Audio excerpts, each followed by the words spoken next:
दोस्तों ज़रा सोचिए, आप एक सड़क पर खड़े हैं और अचानक से आपके कानों में किसी गाड़ी के शोर भी नहीं गूंजता, उसकी आवाज़ भी नहीं आती, मगर वो गाड़ी आपके पास से गुजर जाती है।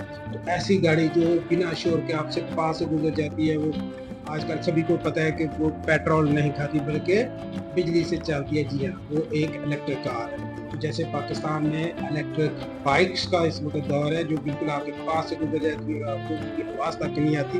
तो ऐसे ही पाकिस्तान में इलेक्ट्रिक कार्स भी आ रही हैं। लेकिन सवाल ये है कि पाकिस्तान जैसे मुल्क में 2030 तक इलेक्ट्रिक कार्स आम हो सकेंगी या नहीं। तो दोस्तों दुनिया बदल रही है। यूरोप, अमेरिका और चाइना में इलेक्ट्रिक कार सड़कों पर दौड़ती फिर रही हैं। बहुत ज़्यादा गाड़ियाँ बाकी दुनिया में आ चुकी हैं, जैसे कि टेस्ला हो या BYD हो। ये गाड़ियाँ पेट्रोल के दौर को ख़त्म करने निकली हैं। लेकिन पाकिस्तान में जहाँ बिजली के बिलों से लोग पहले ही बहुत परेशान हैं, लोड शेडिंग का अजाब है, तो क्या यहाँ पर इलेक्ट्रिक कार चल पाएंगी? इस बारे में हम जानेंगे। चलिए चलते हैं, हकीकत क्या है। ये तो दोस्तों हुकूमत पाकिस्तान ने ऐलान किया है कि 2030 तक पाकिस्तान की सड़कों पर 30% गाड़ियां जो हैं वो इलेक्ट्रिक होंगी, यानी हर 30 में से एक गाड़ी जो है वो बिजली पर चलेगी। ये सुनने में तो ख्वाब लगता है, मगर क्या ये हकीकत में तब्दील हो सकेगा? इसी पर हमने बात करनी है। आगे चलते हैं। इलेक्ट्रिक कार के कुछ बहुत जबरदस्त फायदे हैं। ये माहौल को आलूदा नहीं करती, धुआं नहीं छोड़ती, पेट्रोल का खर्चा नहीं होता, 1 किलोमीटर की लागत चंद रुपए आती है और सबसे बढ़कर दुनिया भर में इनका इस्तेमाल तेजी से बढ़ रहा है। मगर पाकिस्तान में इलेक्ट्रिक कार के आगे सबसे बड़ी जो रुकावट है वो है बिजली। जबकि घरों को बिजली पूरी नहीं मिले तो फिर कारों को बिजली कहाँ से पूरी मिलेगी? अगर चार्जिंग स्टेशन ही नहीं होंगे तो गाड़ी को चार्ज कहाँ से करेंगे? ये सोचने वाली बात है कि क्या 2030 तक हमारे शहरों में चार्जिंग स्टेशन नस्ब हो सकेंगे? क्या हम इतनी सस्ती बिजली पैदा कर सकेंगे कि जो हम गाड़ियों में इस्तेमाल कर सकें? फिर सबसे बड़ा अहम सवाल, क्या पाकिस्तानी अवाम महंगी इलेक्ट्रिक कार खरीदने के काबिल भी होंगे या नहीं, या फिर ये सिर्फ अमीरों का शौक बनकर रह जाएगी? हालांकि अमीर तो पेट्रोल पर भी गाड़ी चला सकते हैं। ये चाहिए किसको? ये तो मिडिल क्लास को इलेक्ट्रिक कार्स चाहिए, मगर इलेक्ट्रिक कार्स की कीमत इस वक्त पेट्रोल वाली गाड़ियों से भी ज्यादा है।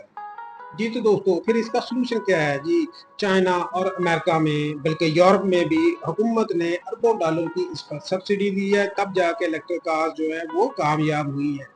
ताकि वहाँ की जो मिडिल क्लास थी उनके लिए भी इलेक्ट्रिक कार खरीदना काफ़ी एक मुश्किल अमल था। तो वहाँ की जो गवर्नमेंट थी उन्होंने सब्सिडी दी ताकि लोग जो हैं वो इलेक्ट्रिक कार खरीद सके।